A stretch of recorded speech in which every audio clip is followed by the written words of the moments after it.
Termino esta primera parte de introducción de la presentación de los resultados. Es que cada institución, ya sea de educación superior, institución pública, como es el Estado, o privada, como son algunas instituciones que también requieren investigaciones, tienen sus propios formatos de presentación. No es uno. No hay, por ejemplo, el PIEP, el Programa de Investigación Estratégica en Bolivia, tiene un formato de presentación de investigación.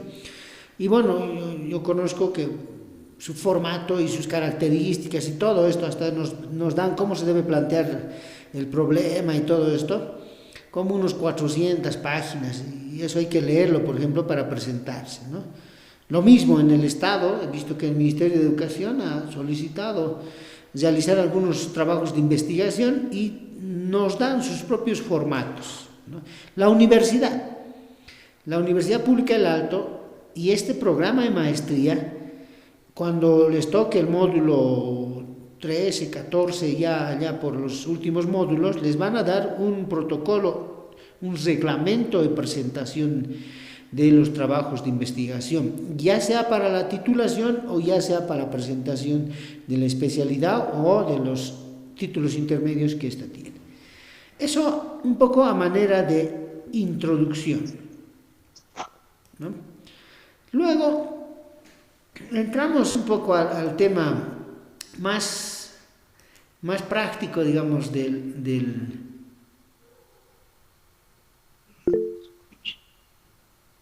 Vamos a ver el wifi. Sí, sí, sí. A ver, me dicen acá que se está escuchando entrecortado. Todos tienen ese mismo. Sí, en el mío también se escucha entrecortado.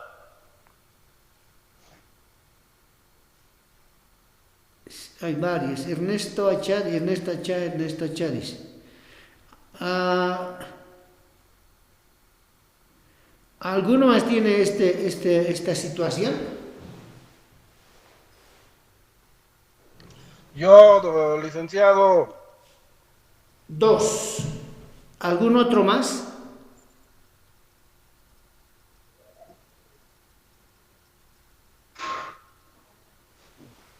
Ya, entiendo que un poco debe ser la señal.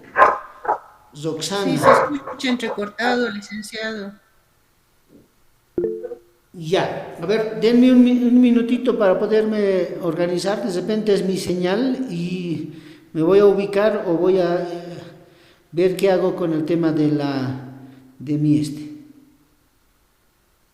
jet.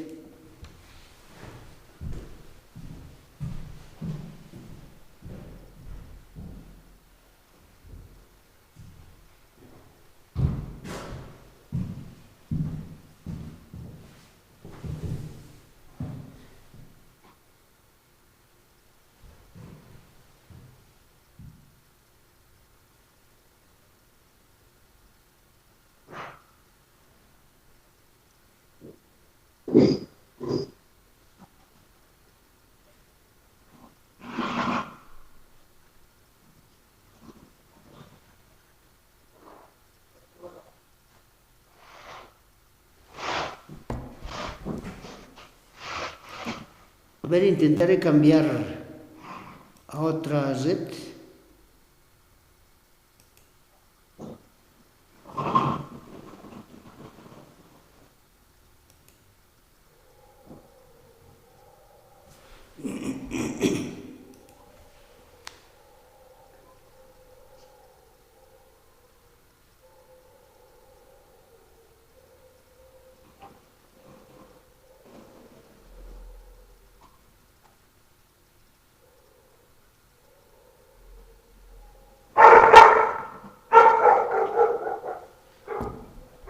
Bueno, yo lo escucho muy bien. Por lo pronto estoy escuchando a un Bobby por ahí.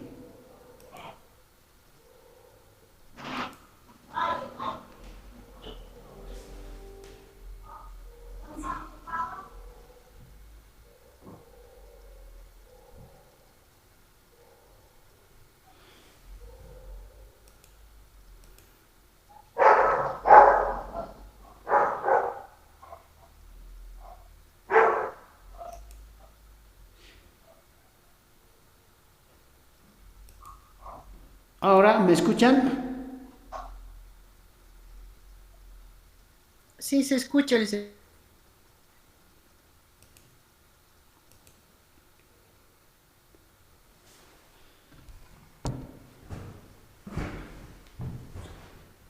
Estoy cambiando de Z, a ver, ojalá puedan tener mejor retorno.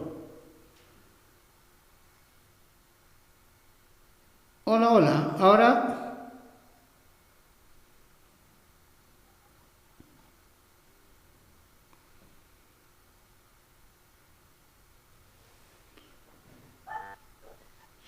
Hola, hola, 1, 2, 3. Ahora tienen mejor retorno los que no tenían. Sí, mejor, licenciado. Listo, gracias. Entramos entonces. Bien, entonces, una de las herramientas, voy a ser muy veloz en esto. Me cortan, por favor, les ruego, para que podamos en algún momento, si no entienden, cortar y me dicen levantando la mano o pidiendo la palabra para que podamos aclarar algunas cosas. Bueno, a ver, haremos una introducción a la estadística. Bueno, la estadística surge un poco por la necesidad de generar análisis de datos a partir de cierta información, ¿no? Y bueno, la estadística en educación, la estadística en salud, la estadística en derecho, en cualquier ámbito ha sido siempre un elemento que nos ha de permitir ver, ¿no?, cómo se comportan ciertas variables, ciertas categorías, ¿no? A partir de eso, nosotros diferenciamos información cualitativa e información cuantitativa. Esto es importante que ustedes puedan diferenciar, porque según sea un tipo de información, van a tener que hacer algún tipo de análisis, ¿no? Bueno, generalmente la estadística se diferencia en dos ramas, ¿no? La estadística descriptiva y la estadística inferencial. La estadística descriptiva, que intenta ordenar, clasificar, tabular y generar una serie de descripciones o caracterización de un conjunto de datos a partir de la implementación de una encuesta. En cambio, la estadística inferencial lo que trata es un poco de proyectar a partir de la estadística descriptiva y sacar conclusiones que nos han de permitir proyectar determinada información, ¿no? Entonces, inferir qué es lo que podría suceder. Bueno, y de ahí que un poco las variables que nosotros vamos a trabajar, las categorías que vamos a trabajar, tenemos que conocerlas bien. ¿Cuáles van a ser las características que van a tener estas variables, ¿no? Entendemos una variable como una característica que cambia de valor y cuyos cambios pueden ser medidos mediante procedimientos establecidos estadísticamente o no estadísticamente, ¿no? Cuando nosotros hablamos de medir, hablamos de comparar características de un sujeto o de un objeto y la comparamos con un estándar, ¿no? Por ejemplo, medir tiene que ver con vincular conceptos abstractos con indicadores empíricos, y cuando nosotros hablamos de medir, por ejemplo, la belleza, es un concepto bien interesante, ¿no? O sea, cuando una persona es bella, ya sea varón o mujer, entonces nos establecemos ciertos estándares y a partir de eso comparamos, ¿no? ¿A cuánto se acerca, cuánto llega a esto, ¿no? Entonces, eso es un elemento importante en cuanto a estadística cuantitativa. Pero ya cuando hablamos de características cualitativas, la medición no es tan relevante, ¿no?, sino la caracterización de estas categorías. Bueno, hay tipos de variables en las cuales nosotros podemos ir trabajando, la variable independiente, la variable dependiente y la variable interviniente, ¿no? Realmente conocido la variable independiente como la causa y la variable dependiente como el efecto y la variable interviniente como aquel otro elemento que interviene pero que nosotros no tenemos control sobre estas características. Por ejemplo, un agrónomo puede sembrar las mejores papa con la mejor semilla, con el mejor abono, con la mejor tierra, con el mejor riego, pero si viene qué sé yo, un granizo, va a ser una variable interviniente y en ella va a hacer que, por ejemplo, mate a la planta, ¿no? Y no tenga la productividad que ellos quieren, ¿no? Bueno, hay variables univariables, bivariables, polivariables, multivariables, un análisis multifactorial, ¿no? Puede haber variables inductivas, deductivas.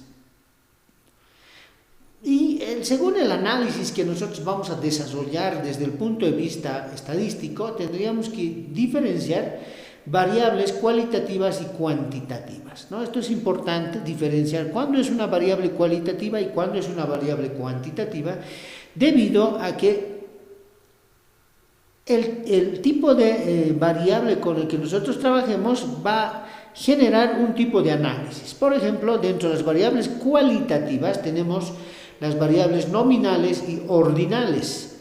Estas variables nominales, como su nombre lo indica, solamente son de nombre. Por ejemplo, el género. El género es una variable nominal porque no es más ni menos el ser masculino o ser femenino. Sin embargo, las variables ordinales tienen una estructura jerárquica. A partir de eso nosotros podemos asignar ciertos valores, rector, decano y director en cuanto a la universidad. Y abajo del director estarán los jefes académicos, estarán los coordinadores, etcétera, etcétera, ¿no?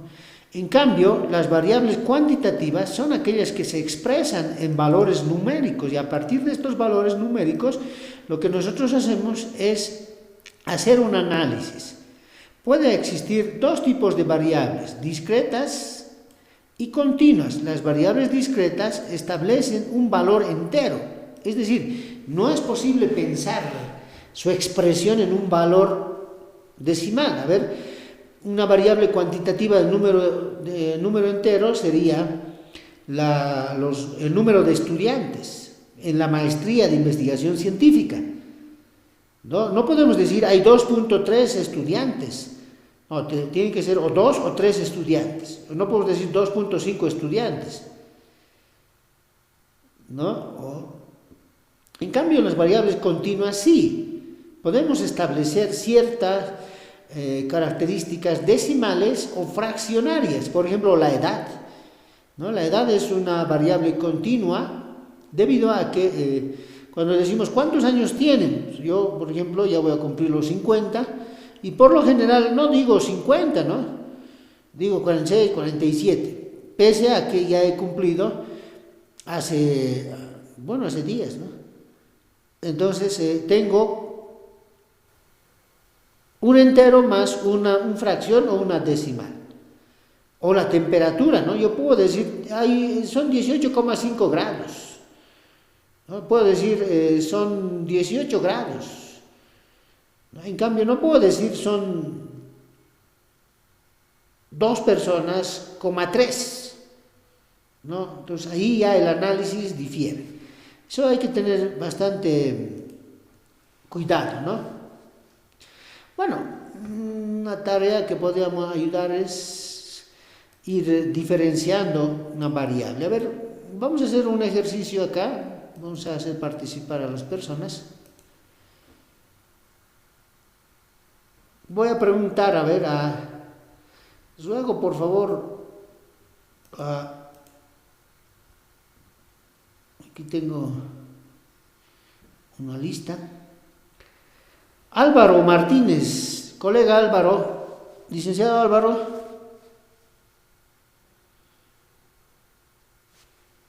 ¿Cómo está, licenciado? Buenas noches. Buenas noches. A ver, ayúdenos por favor en esto. yo estoy haciendo un estudio sobre el ingreso que tienen los profesionales con el grado de maestría. Entonces, mi variable es ingreso.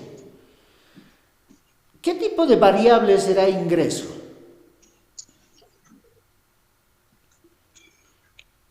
Es una variable continua,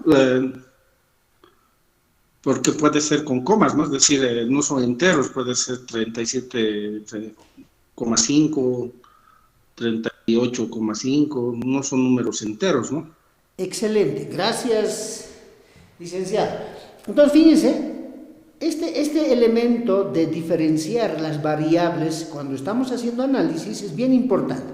Ciertamente, el ingreso es una variable cuantitativa de tipo continua, debido a que se puede expresar en valores fraccionarios o decimales. Por ejemplo, a mí, bueno, no voy a decir a mí, un licenciado en la universidad gana por una carga horaria, una materia, 1000,50. ¿No ve? Entonces estamos pudiendo, y se puede expresar en expresiones decimales o fraccionarias. ¿Sí? Eso es importante que vayamos diferenciando. Bueno, a ver, haremos un pequeño ejercicio también. Esto, a ver, voy a preguntar a Leticia, por favor, si me puede decir. Leticia.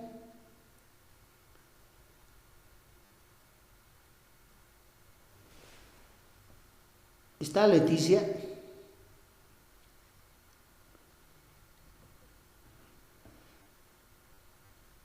Bueno, ha aprendido y seguramente se fue, ¿no?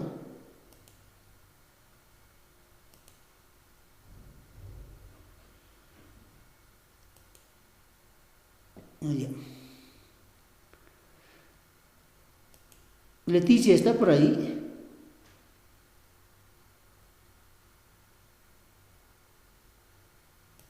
Bueno. Nabor.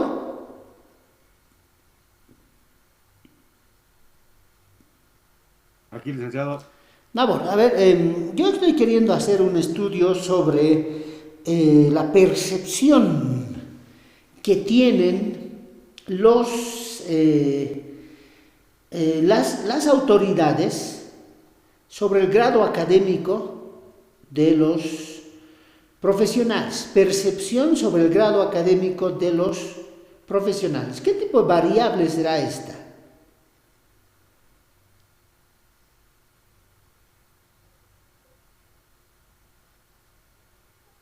Las nominales. Ya. Nominales, muy bien. Esto es importante que diferencien. Desde un punto de vista social, las carreras tienen una percepción, ¿no? ¿Cómo miran, por ejemplo, a un sociólogo frente a un ingeniero? ¿Cómo miran a una trabajadora social frente a un médico? ¿Cómo miran a un licenciado en educación frente a un arquitecto, etcétera, etcétera? Eso es la percepción, ¿no? Entonces, se puede ver desde un punto de vista, digamos, profesional. Todas las carreras tienen igual jerarquía, pero ya en la práctica y en el mercado laboral ya tiene ciertas características. Esto es importante cuando hagamos los análisis de datos. Bueno, continuaremos. Acá nos hemos quedado. Bueno, a partir de esto, un poco nosotros ya tendríamos que ir trabajando, ¿no? En cambio, las categorías que tienen que ver con los análisis cualitativos son mucho más subjetivos, y es el investigador y los sujetos quienes le dan las características. La construcción de la familia, por ejemplo, en barrios urbanos, ¿no? Entonces, por ejemplo, ya en las ciudades no se va a pedir las manos, ya no se va a pedir la mano, ¿no? O te casas o estableces concubinato, listo, ¿no ven? Ya no haces esos ciertos procedimientos culturales de pedida de mano, de cirguiñaco y todo esto, ¿no? Entonces, ya estas categorías también son elementos de análisis. Bueno, eso a manera de introducción. Entraremos ya un poco a hacer el... Perdón, disculpe la molestia. Adelante, Pamela. Licenciado, mil disculpas. Por favor, no sé si podría un poquitito más ampliar el tema de las variables, por favor, antes de que continuemos, por favor, les ruego. Ya. Bueno, vamos a hacer un ejercicio con Pamela.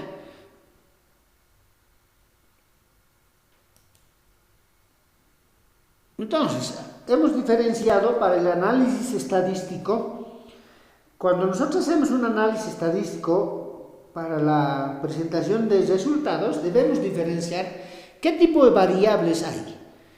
Diferenciamos variables cualitativas cuando la característica es cualitativa, pero su expresión es numérica. Ejemplo, género. El género es una variable cualitativa porque expresa género femenino masculino, pero cuando nosotros estamos hablando, decimos el 80% de los que han sido analizados son del género femenino y el otro 20% son del género masculino. No por ser su expresión numérica, decimos que es una variable cuantitativa. Es cualitativa porque expresa la cualidad de una característica. En cambio, las variables cuantitativas expresan su característica de manera cuantitativa. Número de hijos, 0, 1, 2, 3, 4, 5. ¿No? Número de hijos. Pero si yo digo peso, yo quiero hacer un estudio sobre el peso y la talla. ¿Qué se relaciona entre el peso y la talla? Allá, el peso, yo puedo pesar 1, yo puedo pesar 5 kilos, 10 kilos, 70 kilos, pero puedo pesar 80,3 kilos. Entonces, esa ya es una característica, que no es lo mismo que el número de hijos que se expresa en valores enteros. Cuando se expresa en valores enteros, decimos que la variable es de tipo discreta. Y cuando se expresa en decimales o fracciones, decimos que la variable es de tipo continuo. Por ejemplo, cuando uno va a comprar al mercado, cuando va a la carnicería, le dice, deme una cuartita, por favor, de carne molida. Entonces, le dice una cuarta, o sea, un cuarto. Eso significa un 0,25 kilo. ¿No? Eso significa 250 gramos. ¿No? Entonces estamos expresando en valores que dan lugar a los decimales y a las fracciones. ¿No? Entonces, yo por ejemplo, preguntamos por ejemplo a Pamela. Cuando yo voy a comprar, haremos un trabajo de investigación. Yo deseo hacer un trabajo de investigación sobre el uso de las tecnologías de información y comunicación en los procesos de enseñanza-aprendizaje.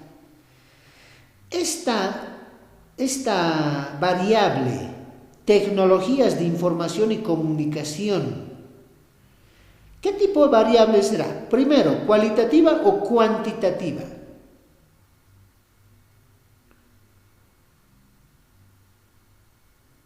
Variable cuantitativa. A ver, fundamente su respuesta. ¿Por qué dice que podría ser una variable cuantitativa? Estamos hablando de distintos elementos, tal vez no le entendí, tal vez la pregunta, pero he entendido distintos elementos de, de la comunicación. Ya, ¿qué elementos? A ver, dígame. Ya.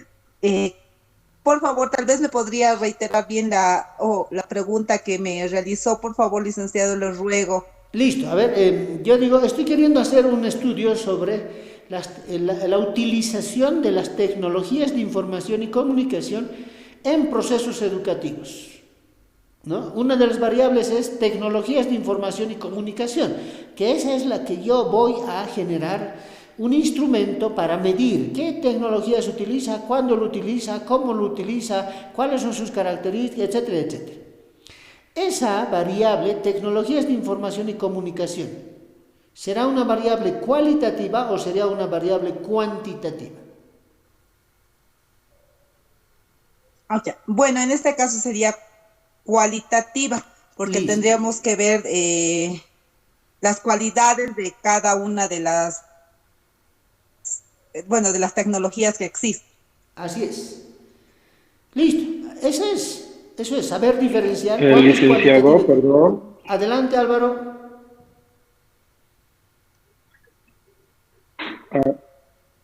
Sí, a ver, no sé, tal vez estoy un poco confundido, licenciado. Las variables cualitativas, si bien se expresan, por ejemplo, el amor, ¿no? Se pueden medir, depende yo creo que del tratamiento que le queramos dar. Pueden darle un tratamiento cuantitativo al amor o como un tratamiento cualitativo, dependiendo las categorías que podamos demarcar o si es una variable, si la tratamos como una variable netamente cualitativa, pues tal vez podamos hacer otro tipo de análisis, dependiendo las categorías que nosotros queramos evaluar, supongo.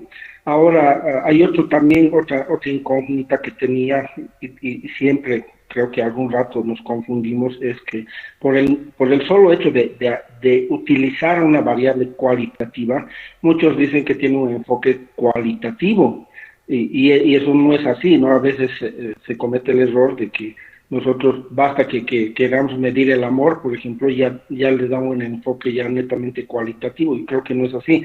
Yo pienso que es más por el tratamiento, el tipo de tratamiento que le vamos a dar a las variables. Y en este caso podemos darle algo estadístico si queremos medir, por ejemplo, el grado de amor que tenemos del 1 al 10, por ejemplo.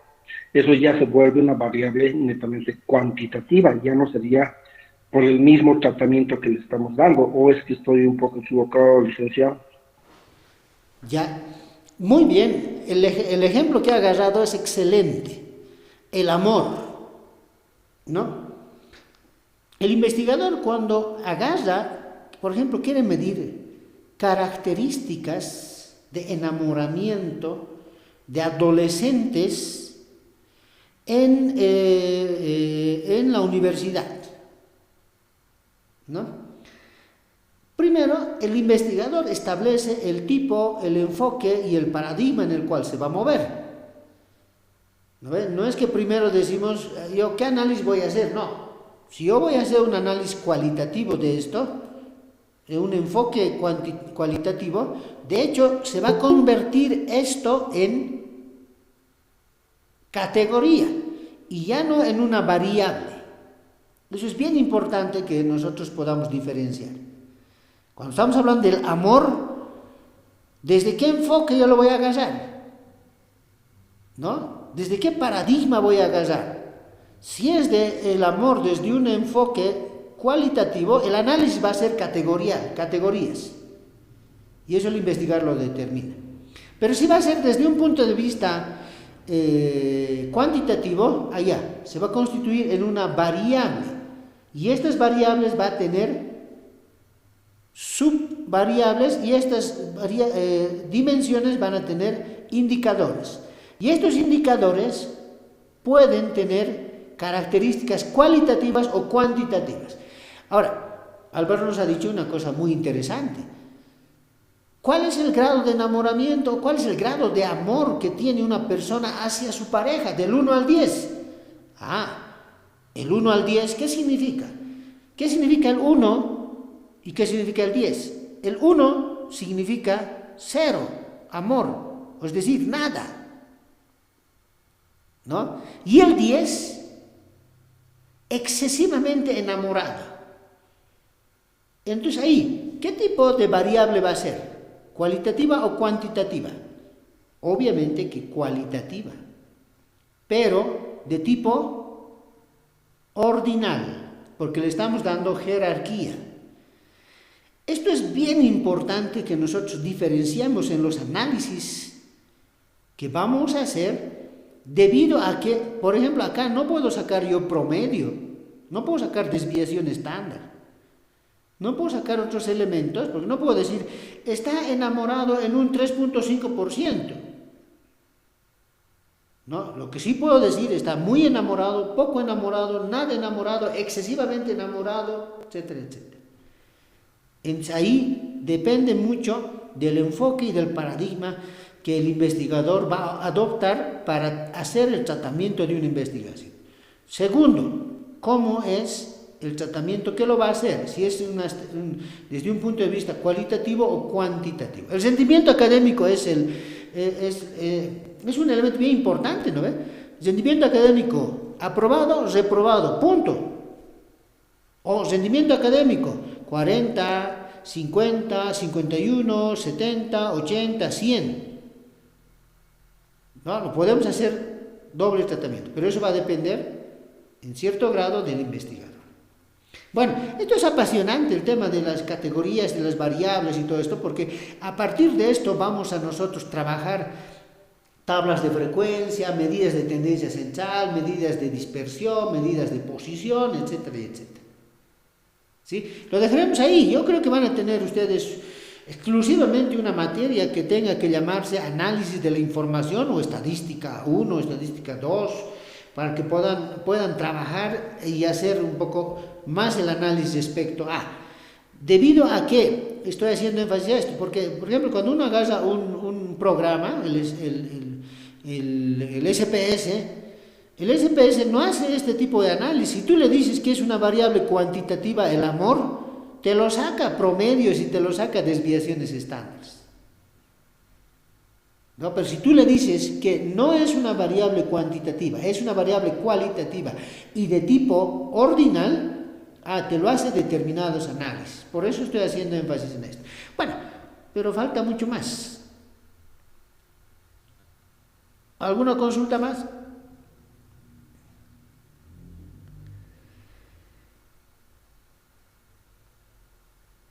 Bueno, a partir de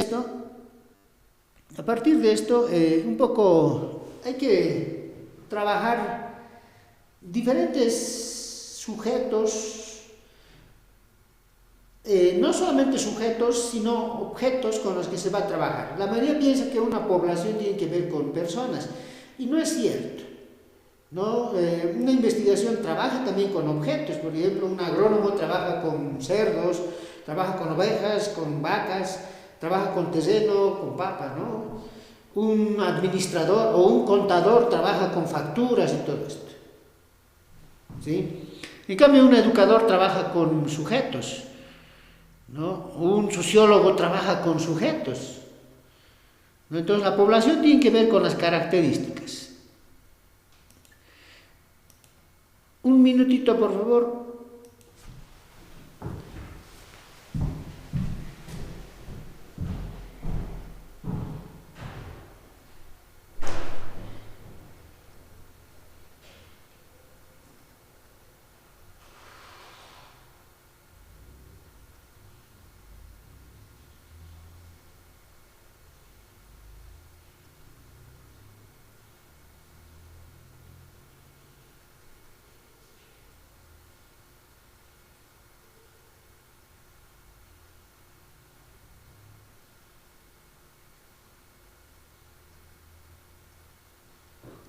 No se escucha, Lice.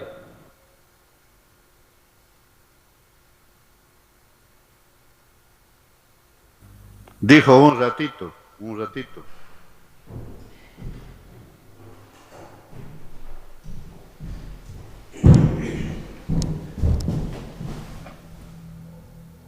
Disculpas, ya estamos de retorno. Bueno, entonces, hay poblaciones finitas y hay poblaciones infinitas. Desde luego hay varios modelos para la elaboración de para sacar muestras, ¿no?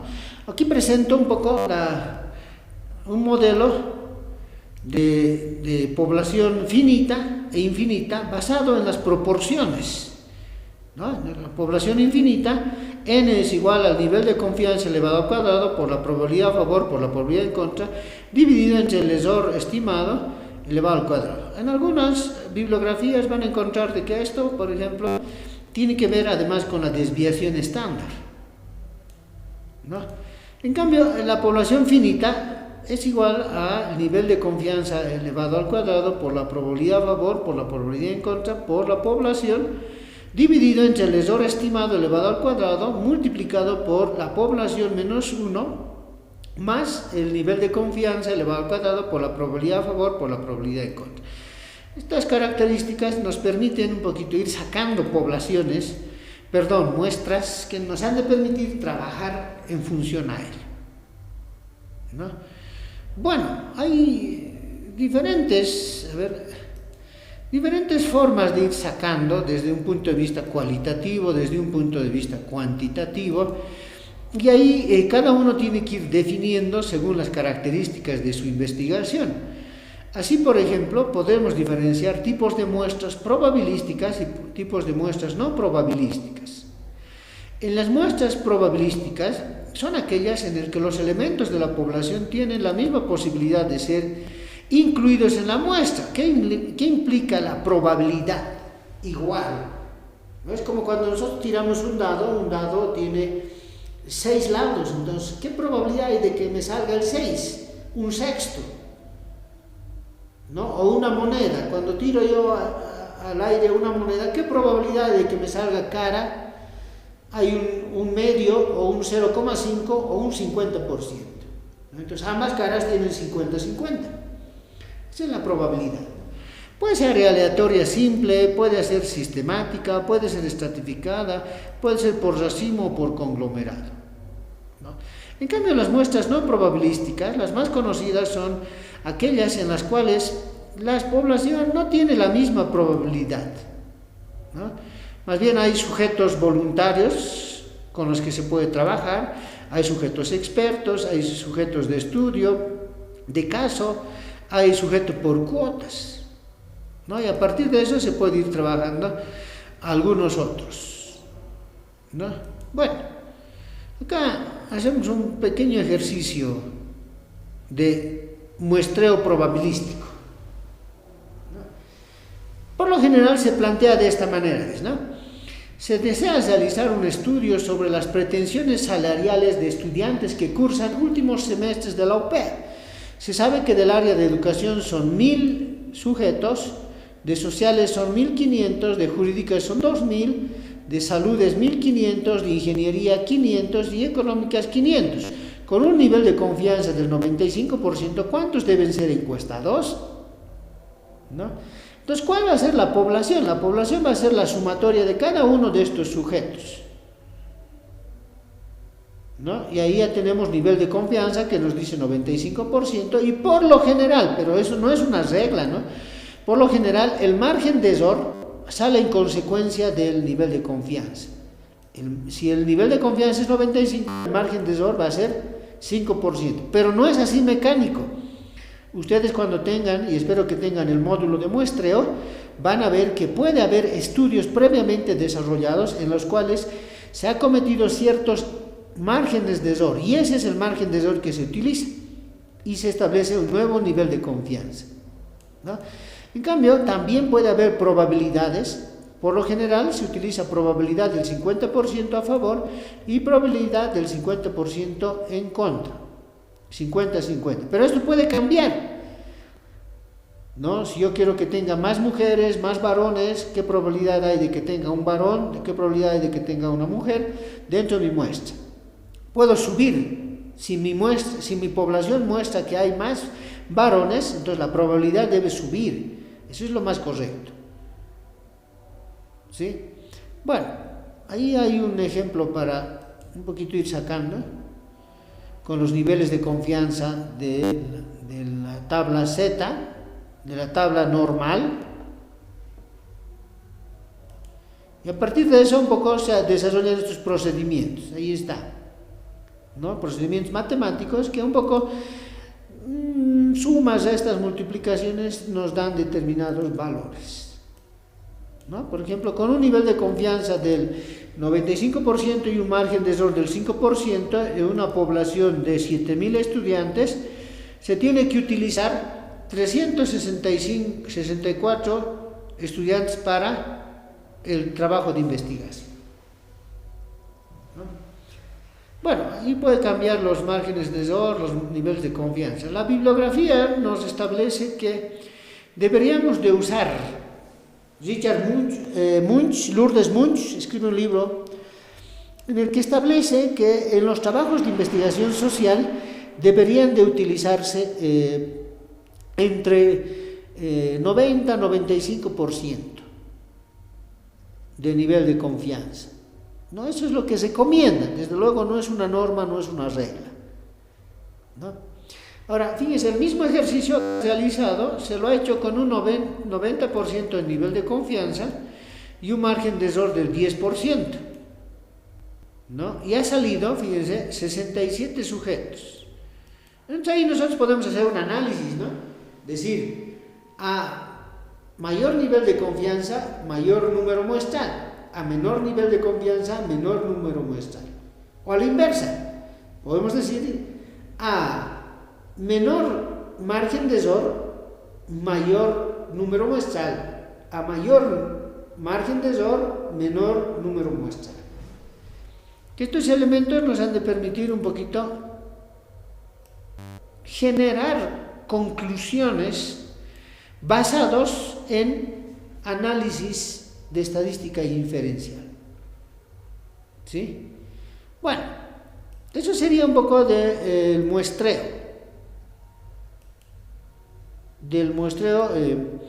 En relación a trabajos que se van haciendo, ¿no? Por ejemplo, acá hay un estudio que se ha hecho con un margen de error del 1%, y eso implica un 99% del nivel de confianza. Entonces, del total de los 7.000 se tiene que agarrar 4.922. Estos son los estudios que hacen, ¿no?, estas famosas encuestadoras, CIESMOR, etcétera, etcétera, ¿no? Así trabajan ellos. Bueno, ¿alguna consulta, alguna pregunta al respecto? Antes de pasar ya a las tablas de frecuencia, las medidas de tendencia central y a las medidas de dispersión. Buenas noches, dice. Adelante, adelante. Aló. Una consulta, por favor. ¿Estas fórmulas es aplicable a los dos enfoques, tanto cuantitativos y cualitativos, o únicamente en cualitativos? Ya.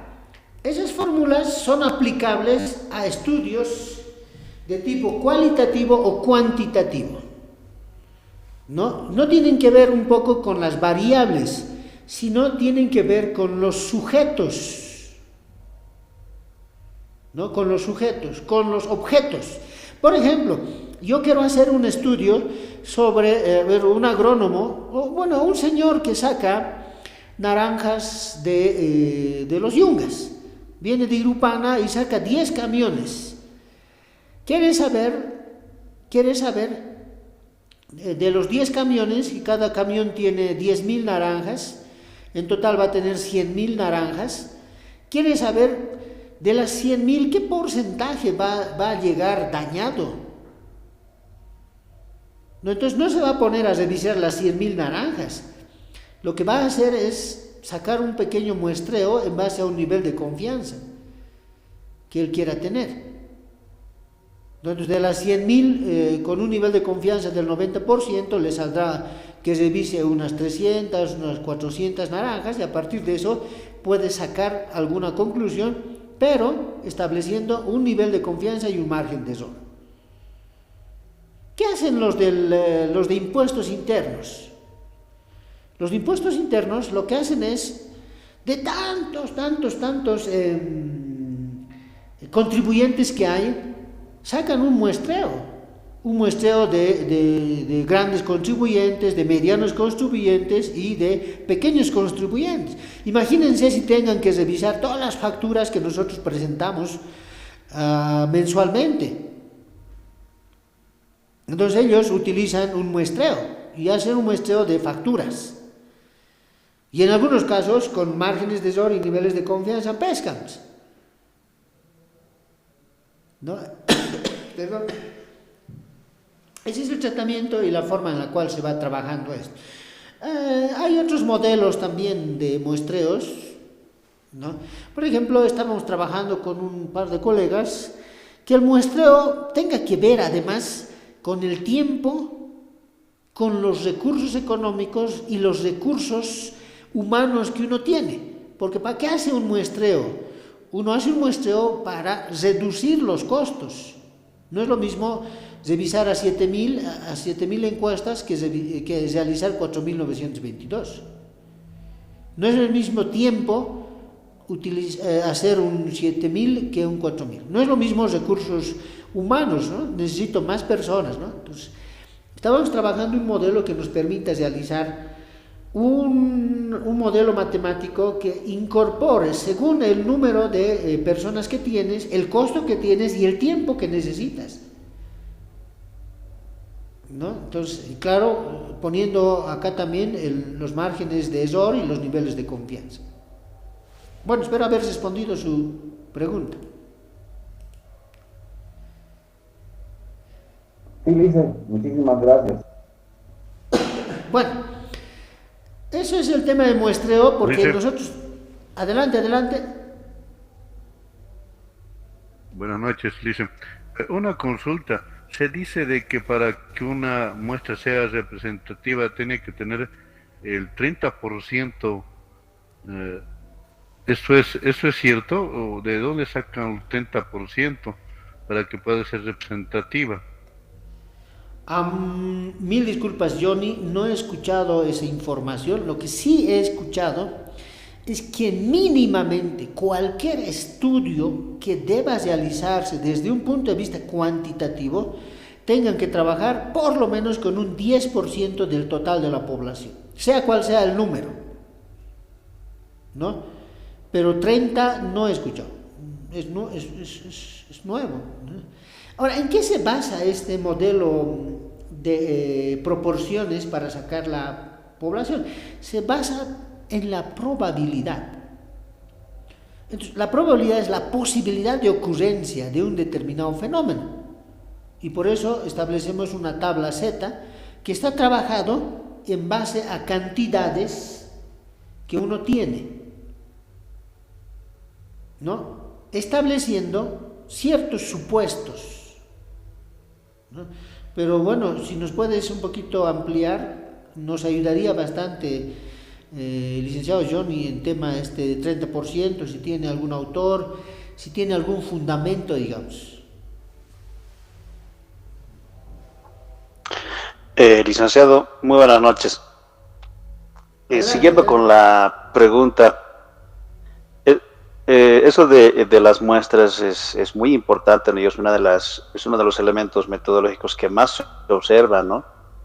En algún momento también yo había escuchado de que, por ejemplo, una muestra debe ser representativa.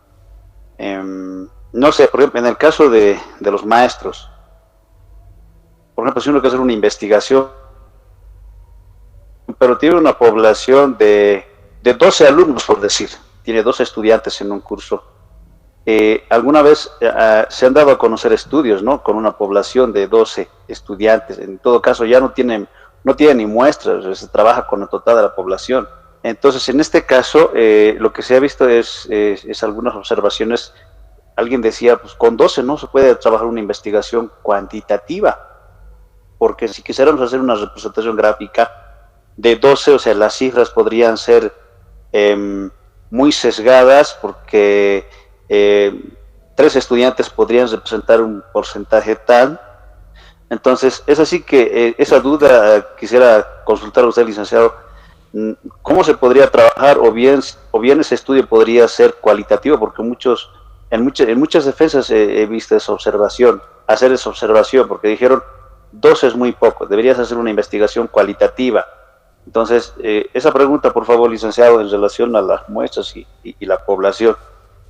Bien, gracias, Vidal. En ese tipo de situaciones no se trabaja con estudios inductivos, deductivos. Esos estudios son estudios de caso. Cuando son estudios de caso, las conclusiones a las cuales llegan, trabajando con 3, con 4, con 5, con 12, con un paralelo y no con todos los paralelos, ¿no? Son estudios de caso. Y las conclusiones, los resultados, solo son aplicables a ese caso y no a otros.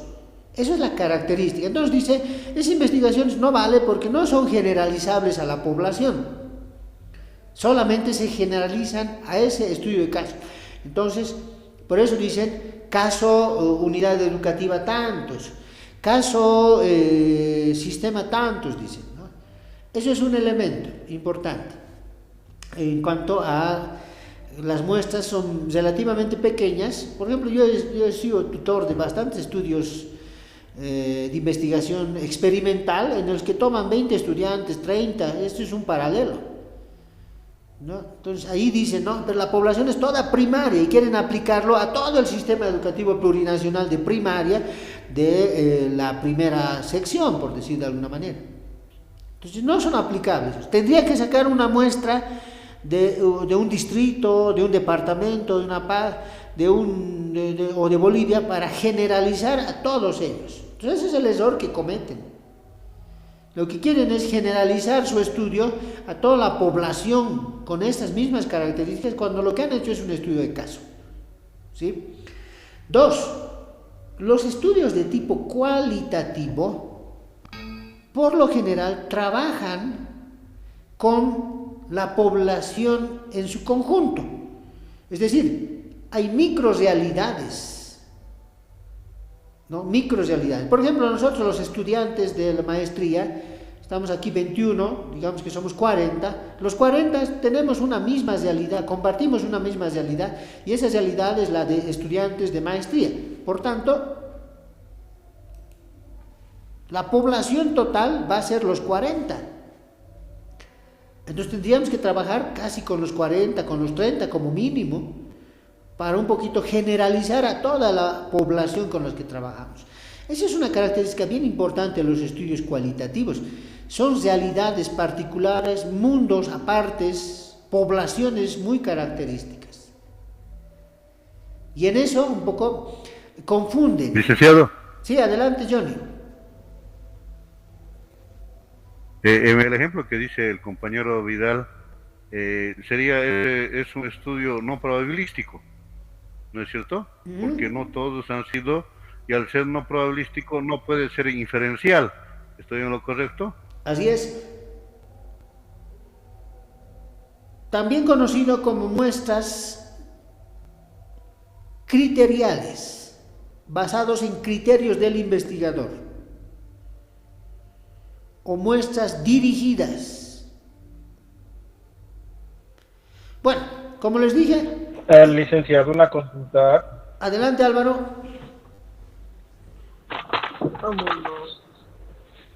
¿Es correcto aplicar un muestreo no probabilístico en un estudio cuantitativo, por ejemplo? Eso también muchas defensas objetan, por ejemplo, de que se ha aplicado un tipo de muestreo no probabilístico en un estudio cuantitativo estadístico donde se hace, ¿no?, el manejo estadístico y demás.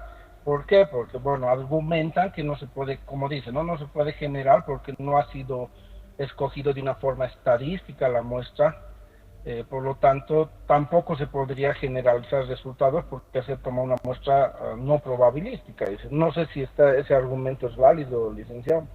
Ya. Bueno, de un tiempo a esta parte, con las disculpas del caso, todos piensan que son investigadores. no sin tener maestrías ni estudios, ¿no? Entonces, le meten nomás, mil disculpas que lo diga de esta manera, pero yo me he topado con eso también, ¿no? O sea, como es un estudio cuantitativo, necesariamente tiene que ser un muestreo probabilístico, falso. No es cierto. Eso depende del alcance de la investigación, ¿no? Cuando nosotros realizamos un perfil, realizamos una planificación, decimos cuál va a ser nuestro alcance temático, nuestro alcance espacial, nuestro alcance temporal, va a depender de estas características, ¿no? Entonces, ahí, cuando dicen, es muy sesgado decir, si es un estudio de tipo cuantitativo, el muestreo debe ser cuantitativo, no es así. Por ejemplo, los estudios censales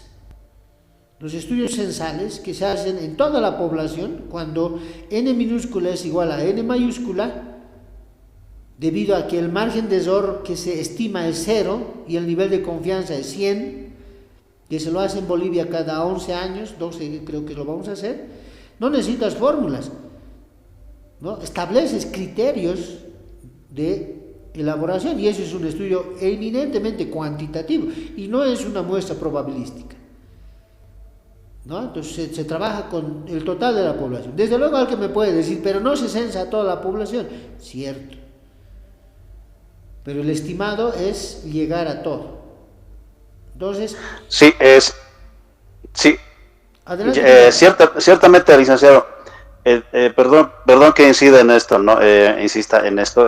Por ejemplo, en las defensas dice, ¿no? Tipo de estudio, cuantitativo. Luego, el enfoque, desarrollan técnicas utilizadas y van desarrollando, ¿no? La encuesta, por decir. Población, 8.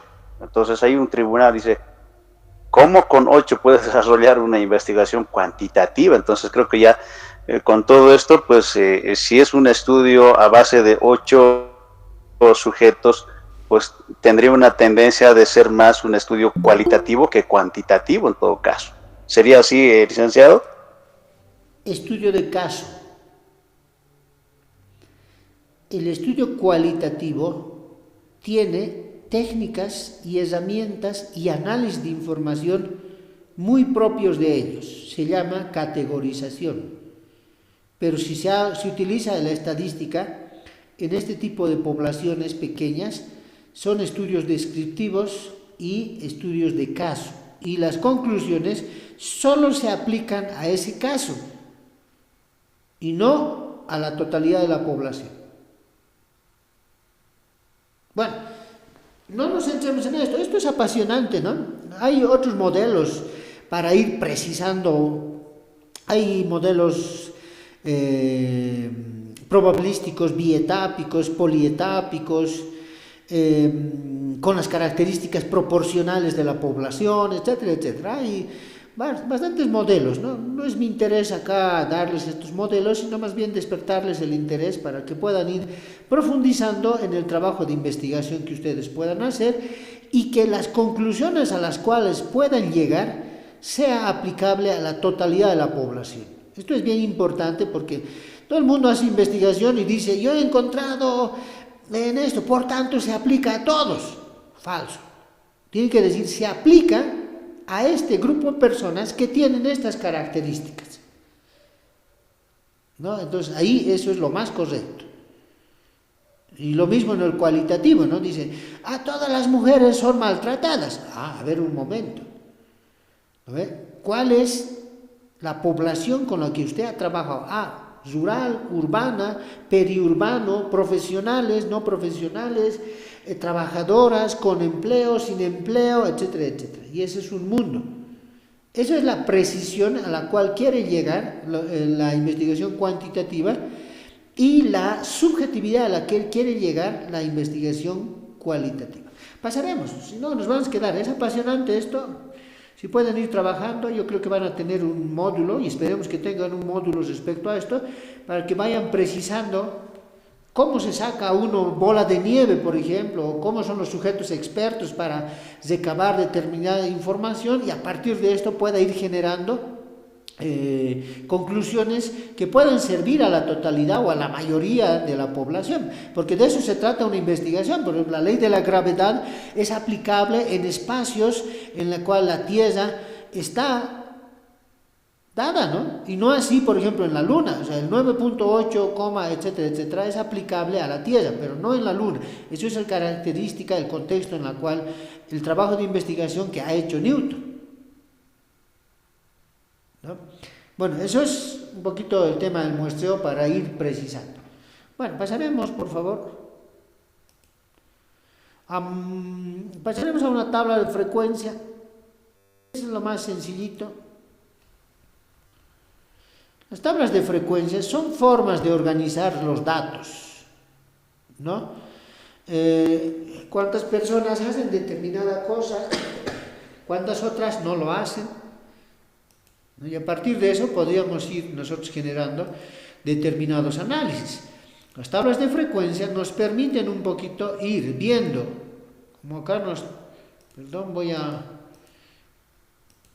a activar mi OpenWord. Nos permiten un poquito ver, ¿no? Frecuencias absolutas, frecuencias relativas, frecuencias absolutas acumuladas, frecuencias relativas acumuladas, porcentajes acumuladas, dependiendo qué tipo de dato es con lo que estamos trabajando. No a todos los datos se puede aplicar todos los análisis, ¿no? Entonces, aquí, por ejemplo, tenemos una tabla de frecuencia en la que podemos diferenciar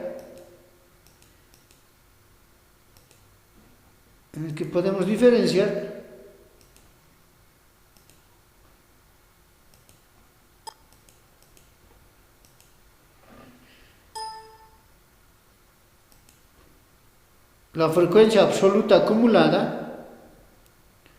Este es número de hijos, ¿no? Número de hijos. La frecuencia relativa, la frecuencia absoluta acumulada, la frecuencia relativa acumulada y el porcentaje,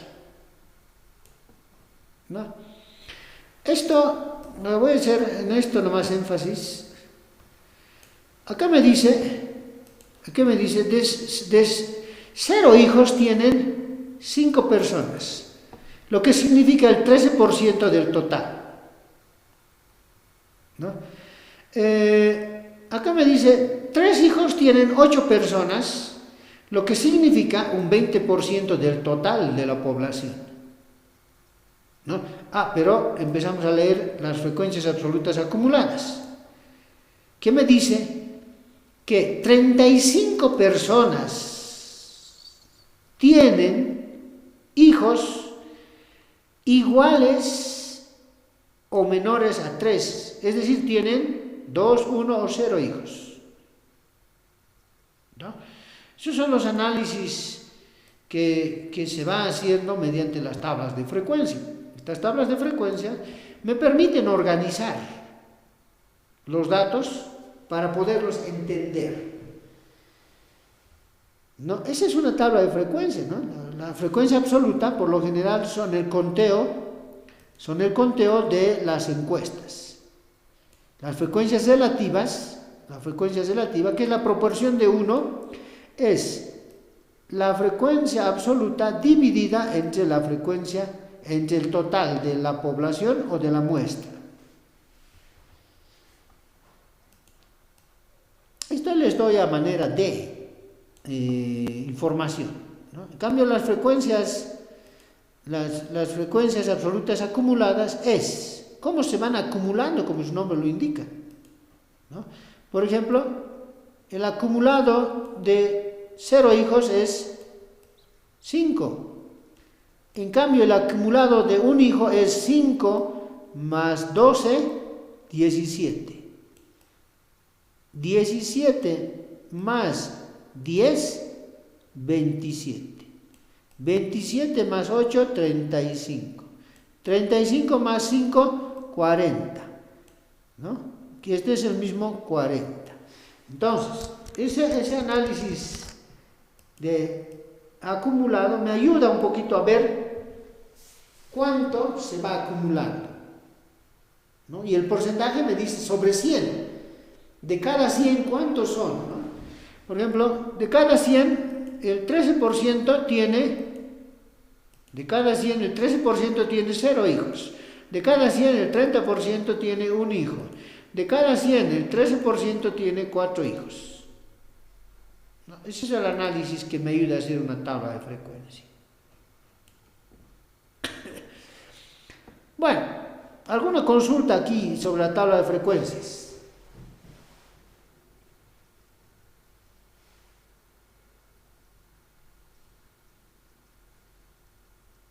Nada, pasaremos.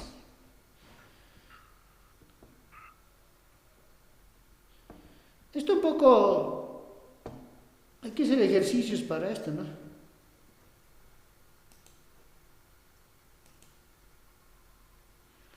Vamos a... Dicen, Adelante. va a disculpar, yo nunca le entendía a la frecuencia de... primero a la frecuencia, en realidad el número es 0, ¿no?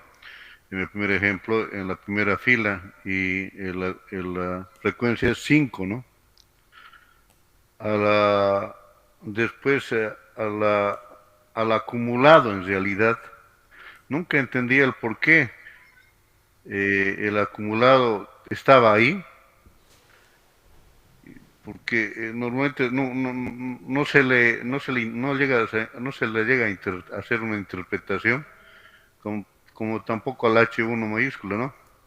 A esos dos cuadros, porque después siempre nosotros llegamos a interpretar la frecuencia, el porcentaje, pero los demás, así como ahora lo ha dicho, entonces, por decirle, el número de hijos son 2, y son 27 personas que tienen por encima de 2 hijos.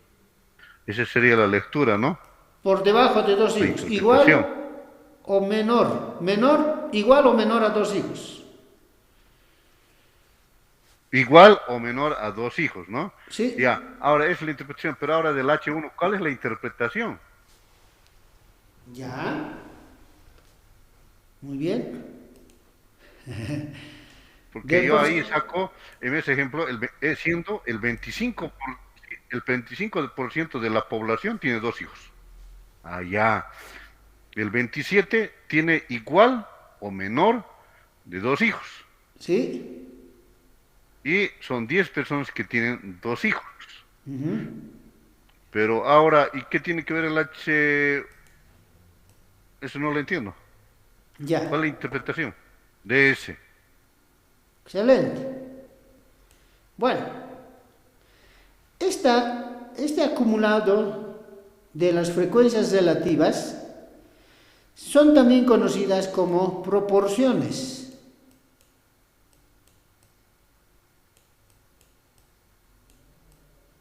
Proporciones. ¿No? De un total de un sujeto, ¿no? El 0,125 tiende a tener 0 hijos, ¿no? Entonces, ahí probablemente esta proporción no nos muestre la verdadera magnitud, pero esto es de cada uno. ¿Cuándo se entiende mejor esta proporción? Cuando se trabaja de cada 100. Podemos hacerlo también de cada 10.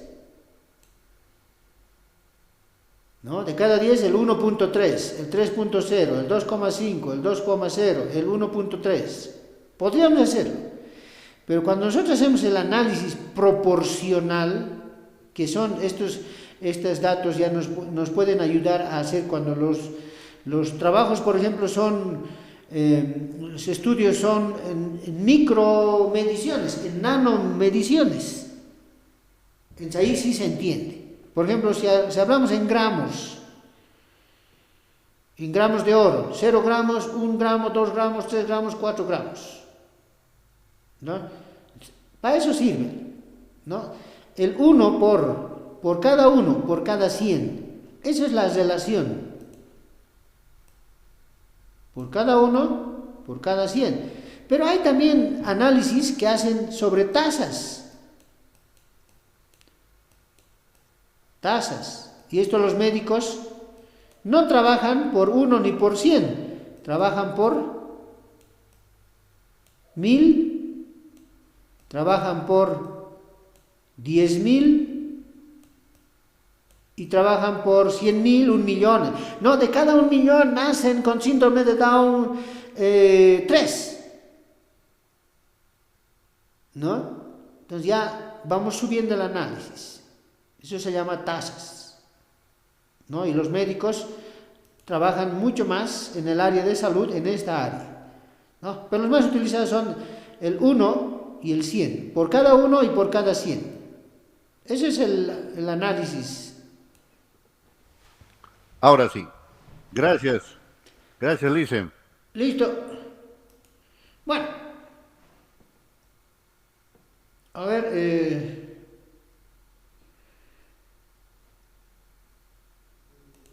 acá tenemos unas medidas de tendencia central.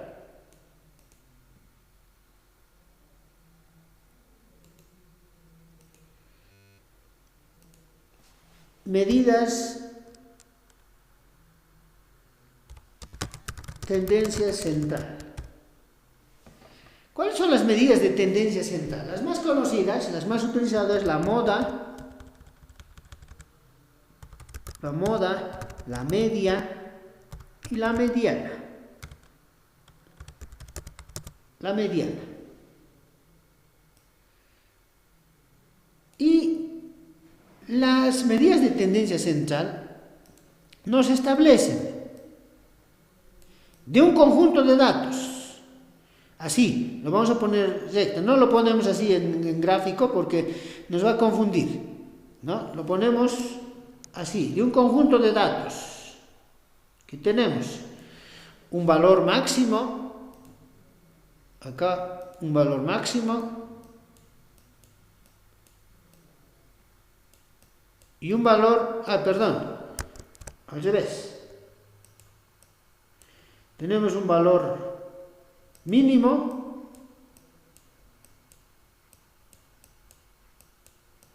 y un valor máximo. Las medidas de tendencia central nos establecen este conjunto de datos, cuáles son los valores más representativos que se ponen en el centro. Y esos valores son la moda, la media y la mediana, ¿no? La moda, ¿cuál es el valor que más se repite?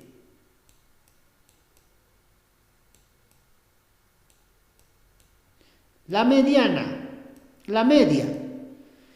La media nos hace referencia a la sumatoria de cada uno de los elementos dividido entre el número de elementos y nos da una medida de tendencia central. En cambio, la mediana nos establece un punto medio en el que el 50% de los datos, 50% de datos está al lado izquierdo y el otro 50% de los datos está al lado derecho. Haremos un ejemplo para entender mejor esto.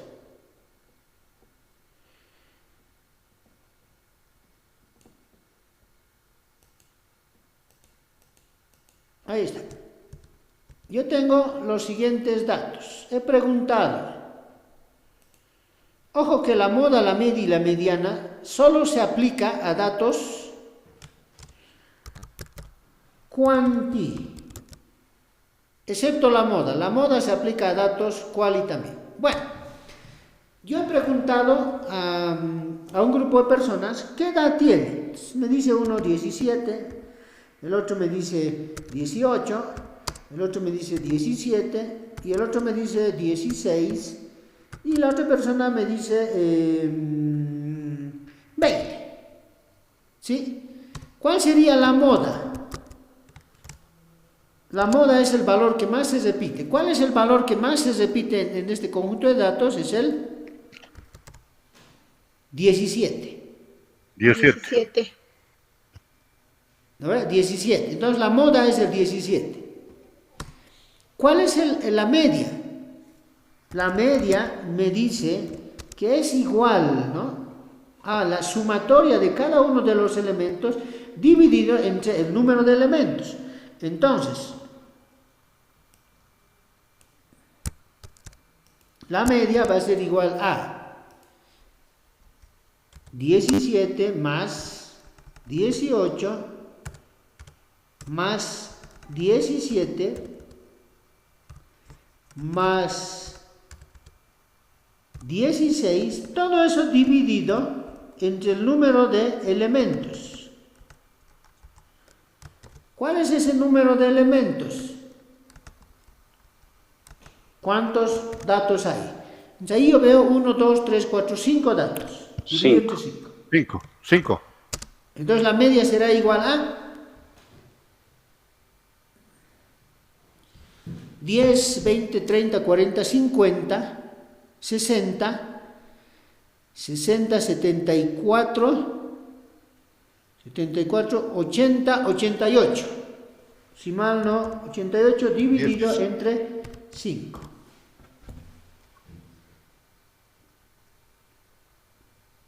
17.6.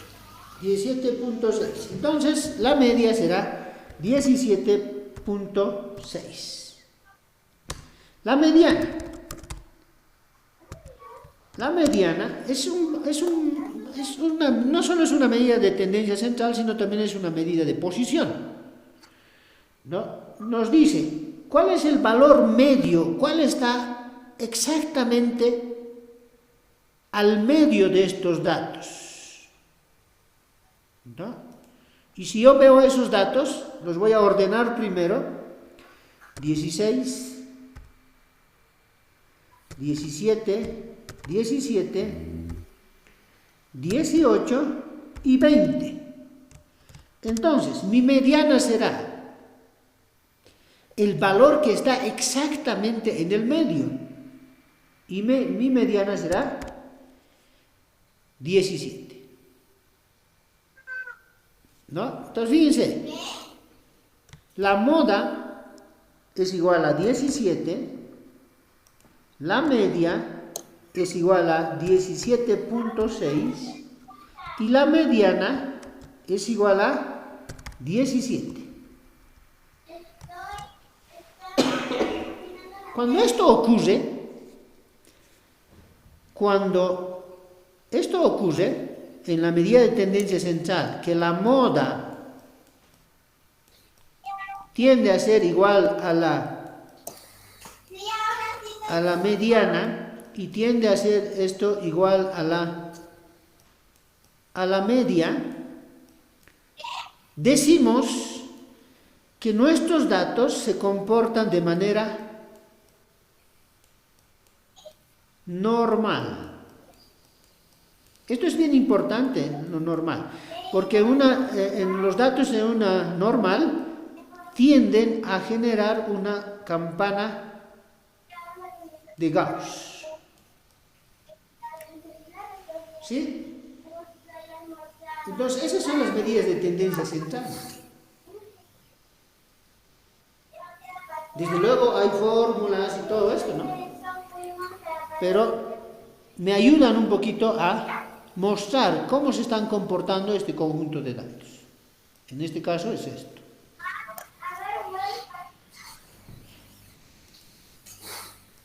Bueno, hasta ahí llegaremos, ¿no? O si quieren podemos seguir profundizando también. Licenciado, en el caso de que, en este caso son 5 elementos. Si fuesen 6 elementos, no tendríamos un número exactamente en el centro, en el caso de la mediana. Tendríamos 2 elementos. ¿Qué se hace en ese tipo de situaciones, licenciado? Excelente observación. Digamos que tiene 21. Entonces, hacemos el siguiente procedimiento.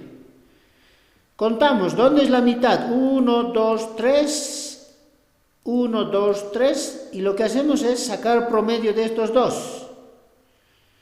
17 más 16, ¿no?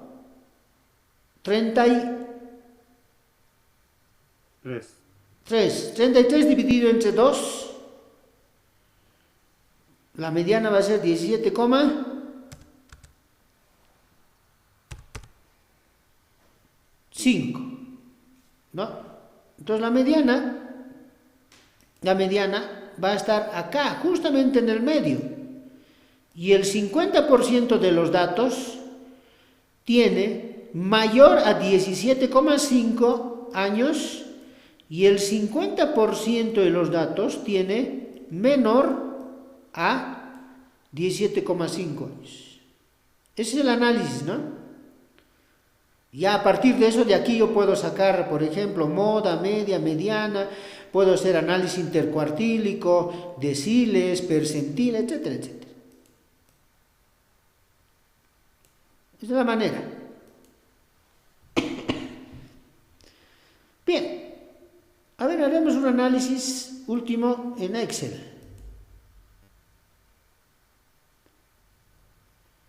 O si quieren podemos, yo les doy ejercicios, ¿no? En realidad la tarea final que les estoy pidiendo en la tarea cuarta es construir un instrumento, aplicar este instrumento y hacer tablas de frecuencia y medidas de tendencia central. ¿No? Eso es lo que estoy pidiendo en el último. Eso va a ser va a ser fuerte el trabajito. Hay que construir un instrumento.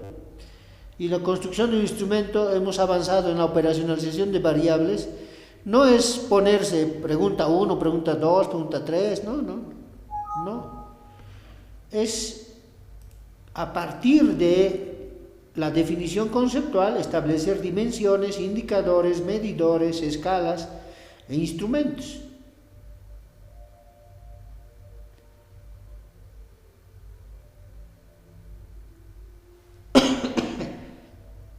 Bueno,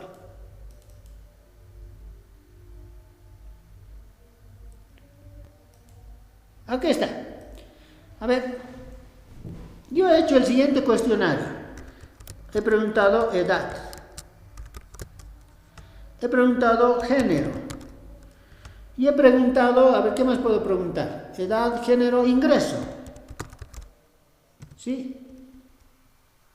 1, 2, a ver, 3, 4, 5, 6, 7, 8, 9, 10. A 10 estudiantes he preguntado. Edad, me dice, yo tengo 17 años, soy del género femenino y además mi ingreso mensual es 500 bolivianos. He hecho un cuestionario, me dice, yo tengo 18 años, mi género es masculino y yo tengo 800 bolivianos. Yo tengo 17 años, mi género es masculino y mi ingreso son 1000 bolivianos. Y así voy cuestionando. Yo tengo 19 años, mi género es femenino y yo tengo un ingreso de 900. Preguntamos a un señor, tiene 40 años, su género es femenino y su ingreso es 4000. Le preguntaba, este tiene 23 años, su género es masculino y tiene un ingreso de 2000.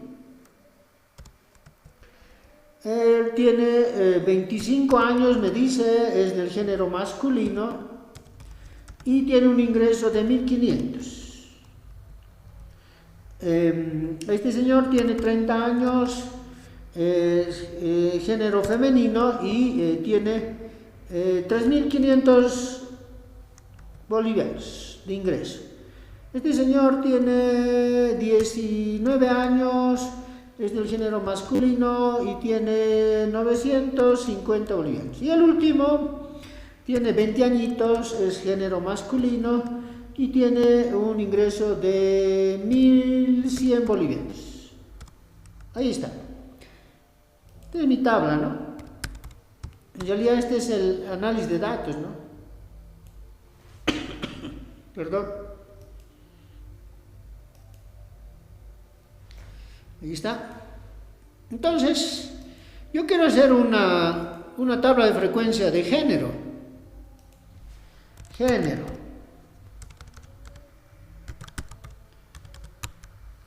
Género que tengo femenino y masculino. Quiero sacar la frecuencia absoluta igual contar si rango estos datos, criterio, quiero que cuente femenino. Si eso. Y aquí me dice que hay 4 femeninos. A ver, veremos. Femenino, femenino, femenino, femenino, efectivamente. Yo lo jalo. Y, fíjense, por defecto está contando masculino. Entonces aquí yo ya tengo mi tabla de frecuencia. ¿No? De femenino hay 4, de masculino hay 6. Entonces lo que yo quiero hacer es graficar, insertar un gráfico de... Y aquí está. ¿No? Me muestra un gráfico. Y aquí me dice 4, 6. ¿No? Ya, la frecuencia relativa es igual a 4 dividido entre el total, que va a ser eso. 4 dividido entre el total. Me va a salir error, pero si yo le sumo 10, 0,4. 6 igual 6 dividido entre el total 10. De donde yo puedo sacar porcentaje, si quiero, ahí está. Vuelvo porcentaje y ya está. Eso es, ¿no? El análisis. De género no se puede sacar acumulados, ¿no?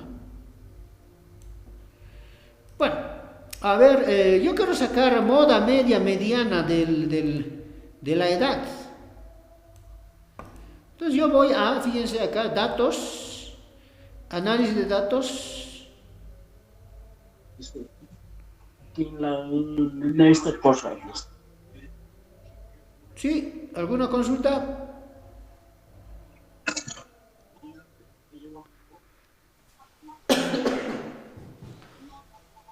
Oh, está tardando. Ahí está. Análisis de datos. Y fíjense que aquí yo pongo estadística descriptiva, aceptar. Y rango de entrada me dice. Cumplirle. Ahí está. Tengo que ir a esto, tengo que ir a modelar, tengo que hacer esto. Estamos escuchando tu conversación.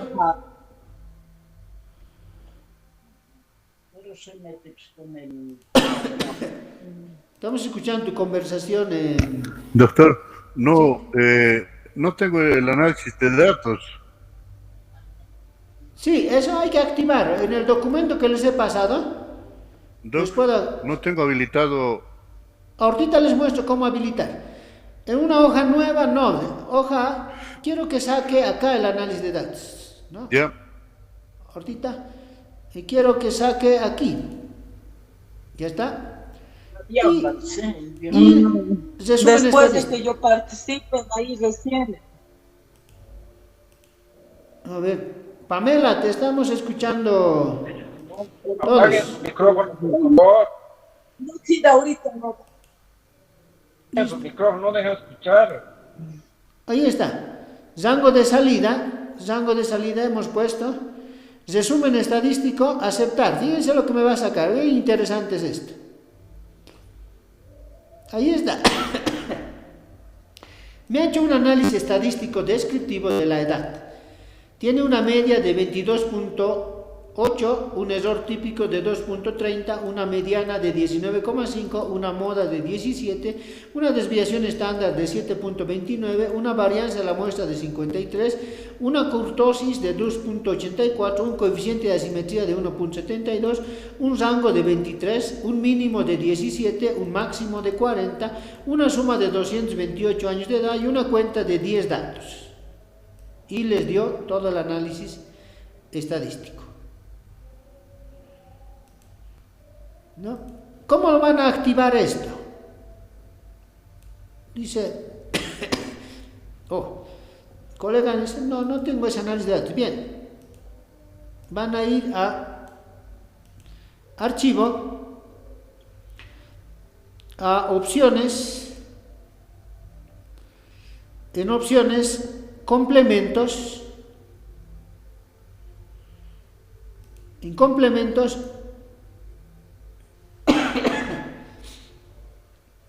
complementos, acá está, complementos de Excel, dice, ir, y acá tiene que estar tiqueado herramientas de análisis. Si no está tiqueado, tiene que estar tiqueado herramientas de análisis y aceptar.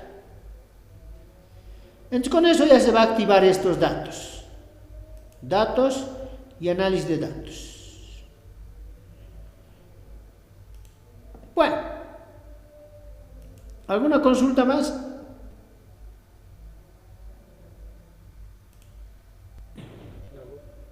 Alicia, sobre la tarea que tenemos que presentar, no es así, ¿no? ¿O tenemos que hacer así? Así es.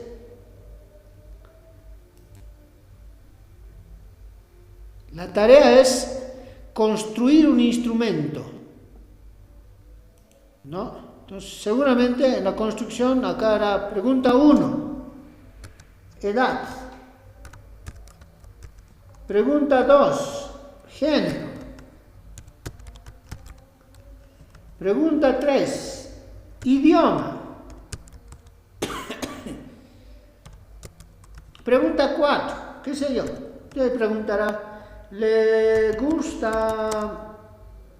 ¿Cuánto gana? Etcétera, etcétera. Ingreso. Y así.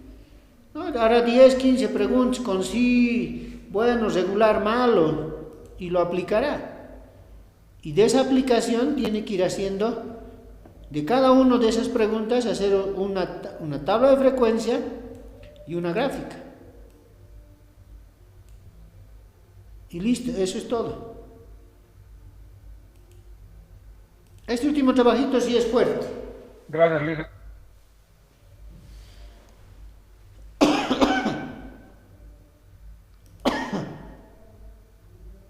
Bueno, si no habría más, un verdadero gusto haber compartido Una pregunta, doctor. Adelante.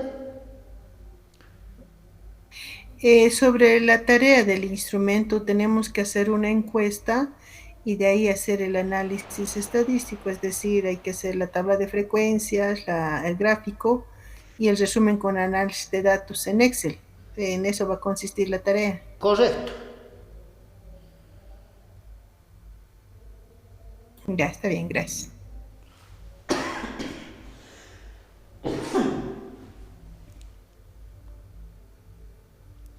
Listo.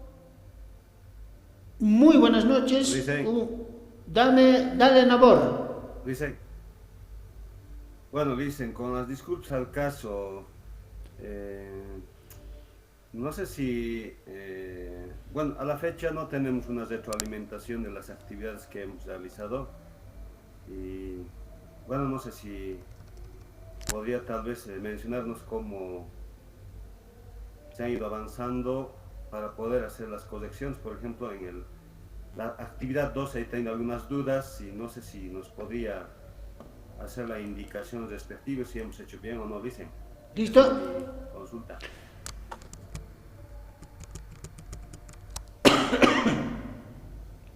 A ver. ¿Dónde está?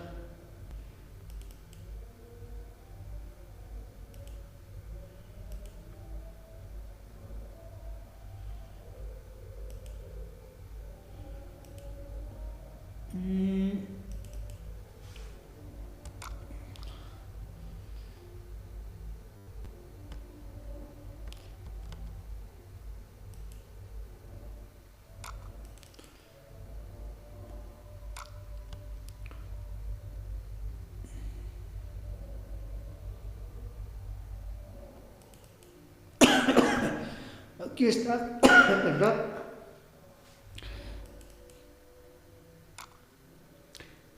Unidad 2 dice, ¿no ves?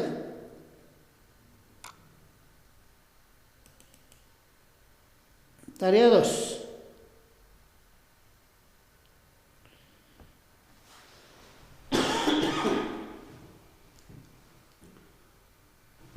Ya, está abriendo.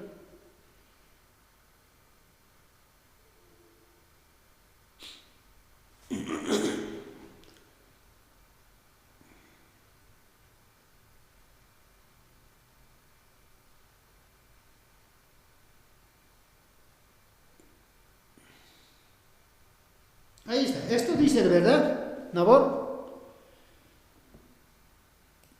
Perfecto, dicen sí, esa misma. Listo. Acá dice, realiza la formulación de un problema, pregunta, objetivo general y la hipótesis según pide en el siguiente cuadro. ¿No? Por ejemplo, dice acá, esto vamos a hacer. Un hito vamos a hacer.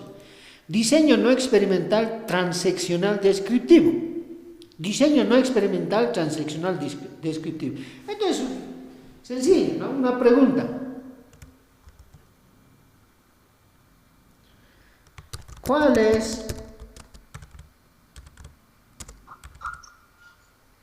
son los gustos y preferencias de los padres de familia en tiempos de fiestas de fin de año? Listo, diseño no experimental. Objetivo: describir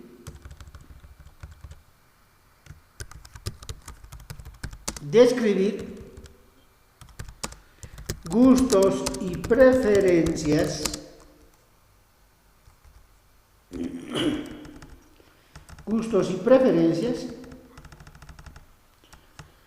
de padres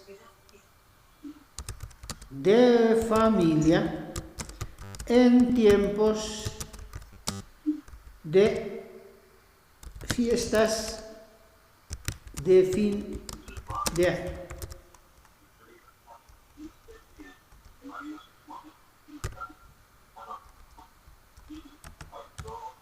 En tiempos de fin de año. Hipótesis. Acá, en estos estudios descriptivos, dependiendo del autor, por lo general piden no poner, ¿no? Porque que salga lo que tenga que salir, dice, ¿no?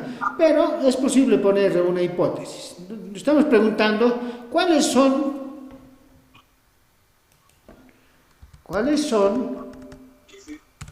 los gustos y preferencias, ¿no? Los padres prefieren regalos para sus hijos de costos entre 200 a 350 bolivianos. ¿No? Entonces podemos seguir acá, ¿no? Los padres prefieren regalos. O sea, aquí puedo poner 2 puntos. ¿Qué tipos de regalos? Juguetes, ropa y otras más.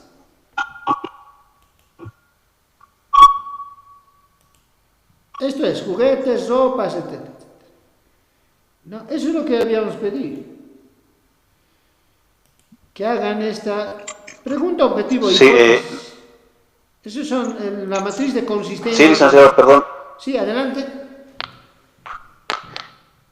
Licenciado, había una de tendencia y otro de panel. Esa también era mi duda, licenciado. De tendencia y panel, no sé si lo he formulado bien, lo he hecho, pero no sé si podría darnos ese ejemplo más, por favor. Yo creo que ya con eso estaríamos resolviendo algunas dudas. Listo, a ver, de tendencia. Los estudios de tendencia nos dicen cómo se va a comportar determinada variable, ¿no? Por ejemplo, ¿cuál es la tendencia? Y esta, vamos a hacer una pregunta. Esto es el clásico. ¿Cuál es la tendencia de votación? ¿Cuál es la tendencia de no votación? ¿Cuál es la tendencia de ¿cómo llaman esto? A ver, ¿cuál es la tendencia de preferencia electoral respecto a los candidatos presidenciales en Bolivia?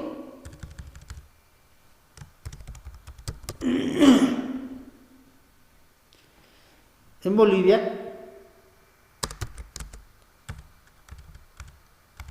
Bolivia, ahí está, hay que ordenar un poquito, ¿no? ¿Cuál es la tendencia? ¿Cuál es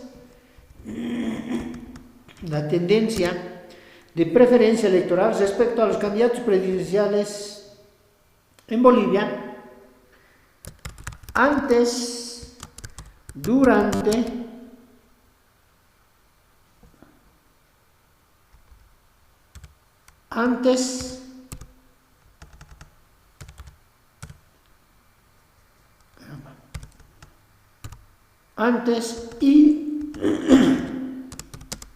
y durante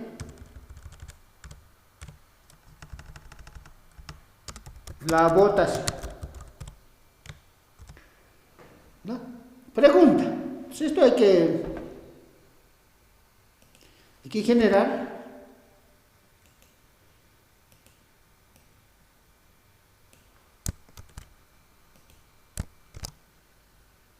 un objetivo.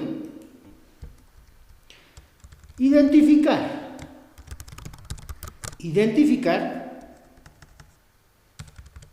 tendencias de preferencia electoral respecto a los candidatos presidenciales en Bolivia antes y durante la votación. Ya. El candidato A tiende a elevar su votación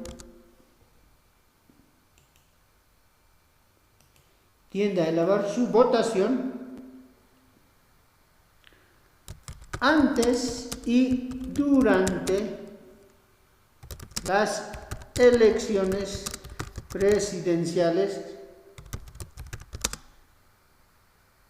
de Bolivia.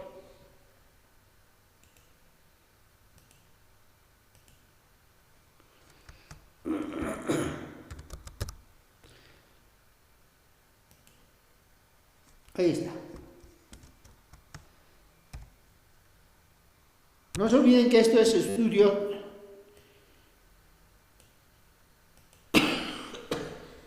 en diferentes tiempos. ¿Ve? Tiempo A, tiempo B, tiempo C. 3 meses antes, 2 meses antes, 1 mes antes y el día de la votación. ¿No? Entonces acá el candidato A tiende a elevar su votación, podemos poner en un 5% antes y durante las elecciones presidenciales de Bolivia. ¿No? Entonces, aquí nos pregunta, ¿cuál es la tendencia? La tendencia es a elevar o a bajar. ¿No? Eso puede ser nuestra hipótesis de investigación, pero nuestra hipótesis nula o alternativa puede ser el candidato B tiende a bajar su votación. También posible eso. ¿Listo? Espero haber respondido su pregunta. Y tal vez añadir algo más, no sé si en esta parte del problema, ¿cuál es la tendencia de preferencia electoral del candidato A? ¿No sería así, licenciado? Respecto a los candidatos B, C presidenciales en Bolivia antes y durante la votación, y de repente la hipótesis saldría como se está dando, ¿no? Sí, ¿cuál es la tendencia de preferencia electoral respecto a los candidatos presidenciales? Ya, ahí estamos englobando, ¿no? Pero podemos poner A, B, C. Listo.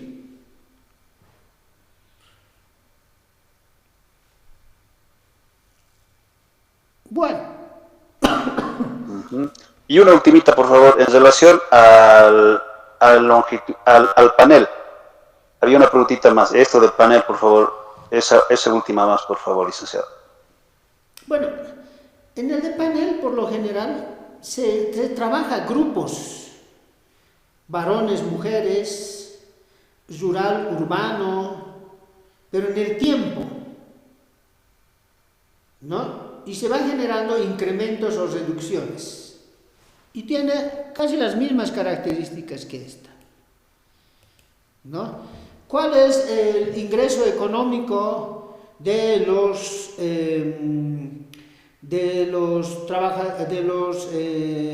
padres de familia con hijos entre 4 y 5 hijos en los años 2019, 2020 y 2021?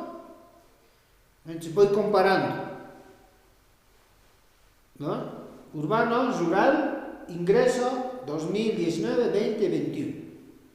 Eso es el de panel. Eso pero está en la lectura que les he pasado, ¿no? Había que leer. Bueno, mil disculpas, estoy tosiendo un poquito más porque me he tomado la palabra 2 horas casi. Bueno, un verdadero gusto haber compartido con ustedes conocimientos. Esta última clase estaba mucho más dinámica, mucho más trabajada y nos estaríamos viendo en otra oportunidad, ¿no? Yo le voy a dar la retroalimentación y todo esto en la plataforma. Denme por favor unos 15 días y ya van a tener las notas en la plataforma nomás también. Un gusto, muy buenas noches y hasta luego. Hasta luego, licenciado. Hasta luego, licenciado. Hasta luego. Gracias, licenciado. Un gusto, pues. Hasta luego. Hasta luego, licenciado. Muchísimas gracias.